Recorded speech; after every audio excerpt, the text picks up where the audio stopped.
না না, উনি একটু ভুল বলছে। এই এলাকাটা, আপনারা যে এলাকাটায় বসছেন, এই এলাকাটায় যতটুকু আছে প্রায় লোকের জমির পেপারস নেই, যেটা খাস জমি। মানে এদের আগের থেকে চাষবাস করতেছে এইটুকুই আছে, তবে কোনো নিজস্ব মানে কোনো আপনার পাট্টা বা কোনো পেপারস নেই।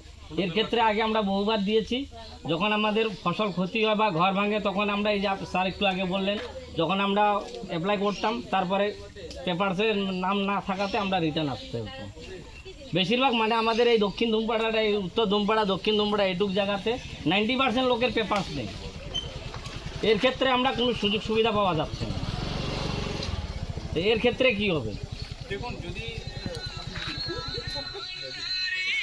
আপনাদের এই ল্যান্ডটা, যে ল্যান্ডের কথা বলছেন, বসবাস করছেন 10 বছর, 15 বছর বা 20 বছর ধরে বা 5 বছর ধরে বসবাস করছেন, খেতি করছেন, এই জমিটা খাস ল্যান্ড। খাস ল্যান্ড মানে তো কোনো না কোনো গভর্নমেন্টের, মানে গভর্নমেন্টের কোনো না কোনো এজেন্সি, সেটা হতে পারে আপনার পিডব্লিউডি, হতে পারে আপনার ইরিগেশন, হতে পারে ফরেস্ট, এইসব কোনো না কোনো ডিপার্টমেন্টাল ল্যান্ড গভর্নমেন্টের।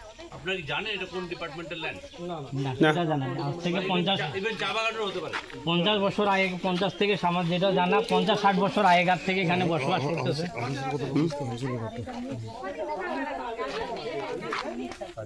যে কথা বলে ওদের আছে, যে কথা বলে ওদের নাই জানা। না দেখেন, শর্টকাট প্রসেস আছে কিছু, আমি শর্টকাট প্রসেস বলবো। শর্টকাট প্রসেসে আপনারা মানে সমস্যা হয়, কিন্তু আমি তো একটু বলে নিই।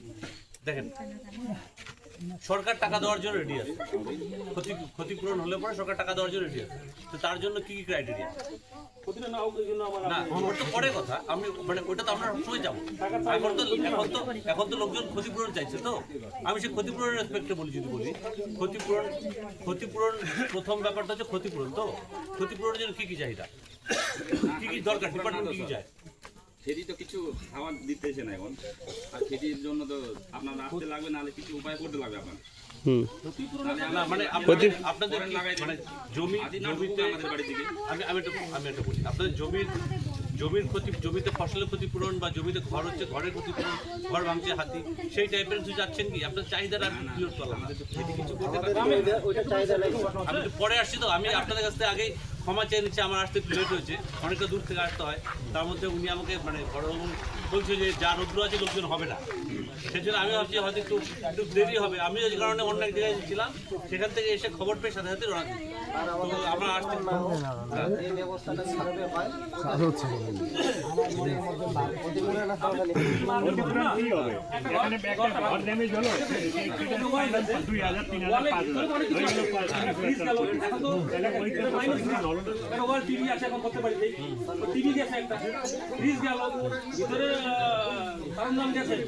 আমি যখন ডিমান্ড করছি কত পাচ্ছি, 4,000 ম্যাক্সিমাম 5-6,000 টাকা একটা ওয়ালের ড্যামেজটুকু দেওয়া হচ্ছে ক্ষতিপূরণ।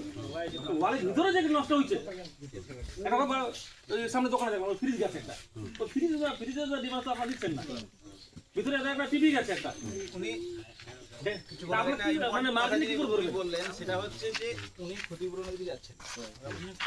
আমরা ক্ষতিপূরণ যাচ্ছি না, ঠিক আছে, ওনারা বুঝতে পেরে গেছি। আপনারা বলছেন যে ঘটনাটাই না ঘটে, এটা তখনই সম্ভব, হ্যাঁ, যখন যেটা বললাম একটা নেটওয়ার্ক দরকার, স্পিডি, মানে খুব স্পিডি কিন্তু আমাকে ইনফরমেশনটা চাই।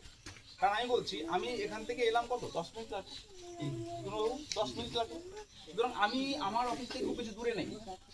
এবার দেখা গেল যে সেই দিন, সেই রাত্রে যখন আমরা হাতির খবর পাচ্ছি, হয়তো কাছাকাছি আমাদের দিনাজপুর স্কোয়াড এখানে গাড়ি এখানে আছে, তো সঙ্গে সঙ্গে খবরটা, সুতরাং আমি এই কারণে এলাম যাতে একটা কোঅর্ডিনেশন তৈরি হয়ে যায়, যে ইনফরমেশনটা ওনার ফোন নাম্বার কাউরি জোগাড় নিলে ফোন বলে ডাইরেক্ট, যে ওনার তো এখন ডাইরেক্ট ওখানে